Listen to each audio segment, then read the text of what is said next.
Yo guys, what is going on? Welcome to the video. So Wimbledon is upon us and we're going to take a look at the men's side of the draw, and we're going to start by looking at the draw, the top players, the favourites for the tournament, so Sinner, Alcaraz, Djokovic and Draper.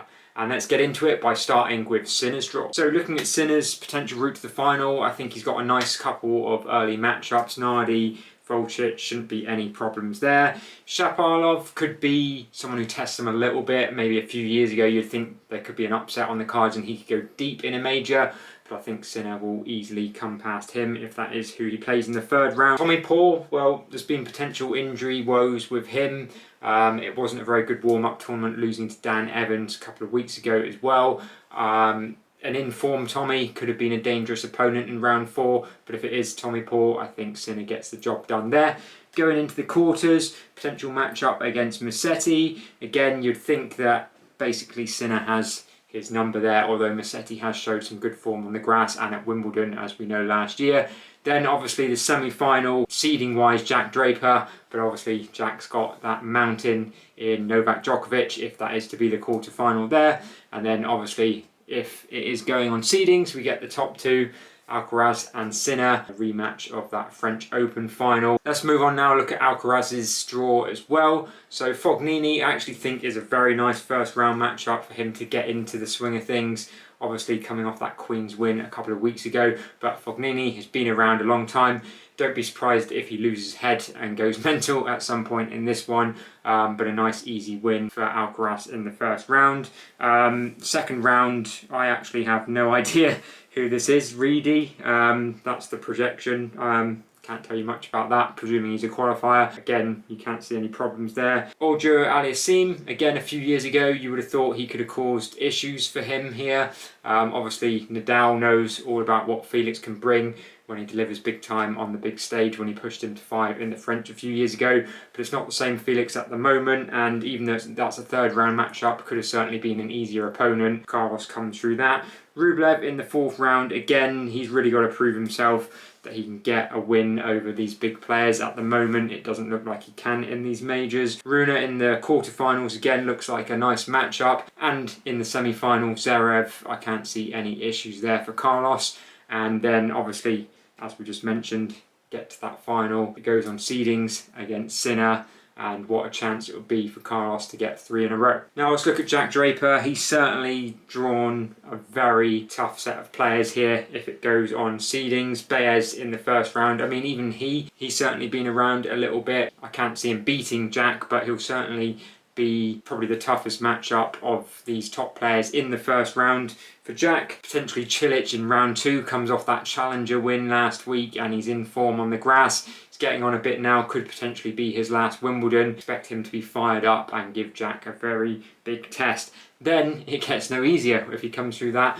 Bublik, who is just in amazing form at the moment, did really well at the French on a surface that probably isn't his favourite, then got that win at Halle with wins over Sinner and Medvedev. That is the third round for Draper. The work really starts then, and that could be an absolutely mammoth battle for him. Then potentially Mensik in the fourth round, obviously a younger upcoming player, but would be a very big test as well in a fourth round of a major for Jack. And then obviously, you know, it could be that epic matchup between Jack and Novak. And then obviously, if he comes through that, he would then have to beat Sinner in the semis and then Carlos in the final. So at the moment, I'm not really believing that Draper can win all these matches to get his maiden Wimbledon and be the first British winner since Andy Murray. It's a very tough matchup and he's going to have to deliver constantly throughout these matches. And certainly I think there's going to be some marathon matches in there to really take it out of him if he does get deep in this tournament. And then finally, let's just take a look at Novak's route to the final as well.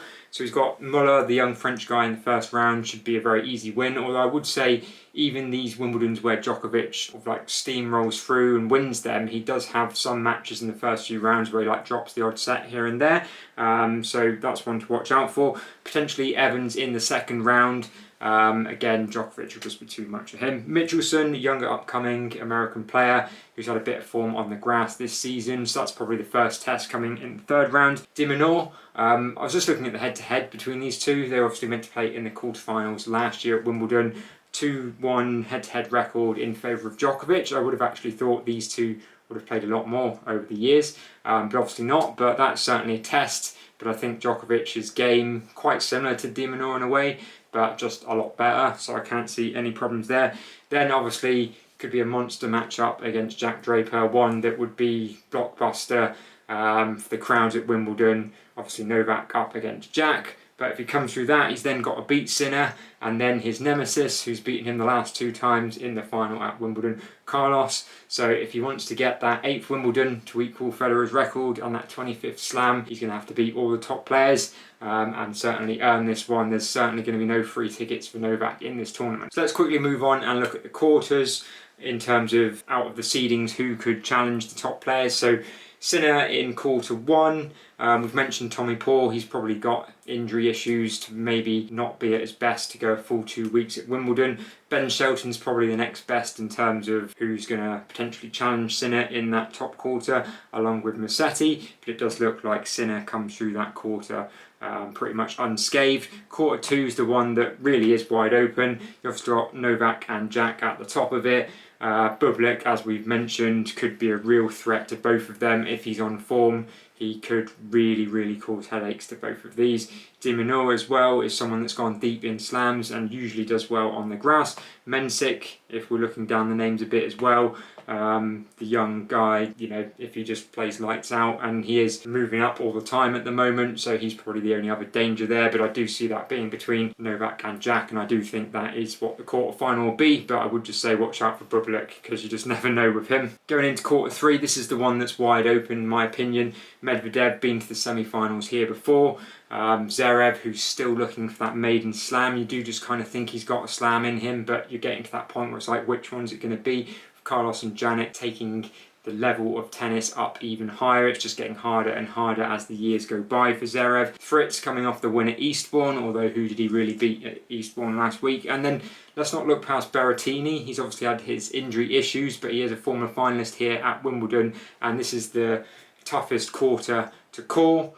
And at the moment, there's a lot of names. Even if you go down a bit further, Khachanov has done well on the grass as well in the past. I'd just say watch out for Berrettini though, because if he is back to his healthy best, then he could certainly take out any player in this quarter. And then quarter 4 looks to be quite a easy walk in the park for Carlos, really. Lechka, who he had that tough final at Queen's against, is probably his biggest competition. Runa's always sticking around there in these draws. He's always someone you're going to have to overcome, but does he really have it in him to beat one of these top players? Probably not just at the moment. Fonseca, everyone's been talking about him, but I don't think his breakthrough is going to be on grass. Watch out for him in the next year or 2 on hard courts in clay though, because he's certainly going to push himself up into probably the top 10, top 5 in the coming few years.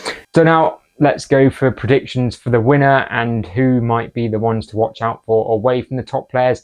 I'm going to go for Novak. It might sound a bit wild, but he will want to get that 25th slam. He'll want to be seen as the greatest and above everyone else. He'll equal Federer's Wimbledon record and obviously be ahead on Grand Slams. He got his Olympic gold last year, and I feel like this is the last thing he's going to want to do in what well could be his last Wimbledon. I don't think there's much longer left for him, and in terms of the way the top players are moving on, he's not going to have many more opportunities. So I'm just going to go with him, just have that extra push to maybe get the job done, but it will be very difficult. And what a matchup it could be if we do see him playing Carlos again at Wimbledon. Players to watch out for, as we've touched on, Bublik could certainly take down anyone. And in a tournament that hasn't really been won outside the top players, I was just looking back at the seedings since the turn of millennium. Obviously, Ivanisevic won it unseeded. Apart from that, it's pretty much been the top seeds. Djokovic, when he won it in 2018, was actually only seeded 12, but he was still obviously part of that big 4. So now Alcaraz has come along and is taking over the reins a bit. Obviously, really, in 20 plus years, we haven't had a shock lower seeded player win it. Bublik is certainly a candidate. As I mentioned, Lechka, who gave Carlos a bit of a decent match, really, and pushed him all the way at Queen's. Mensik, young upcoming guy, powerful player. If he had a couple of weeks of his life, then you never know. But realistically, there's not many other names out there that I would put forward. Even the likes of Medvedev and Zverev, I just can't see them getting like multiple wins over Carlos, Jannick or Novak, because realistically any of them are going to have to beat 2 of those big 3 players in this draw. Anyway, I'll go for Novak, guys. Let me know in the comments below who do you think takes the men's Wimbledon in 2025. Enjoy the tournament, and I'll see you in the next video.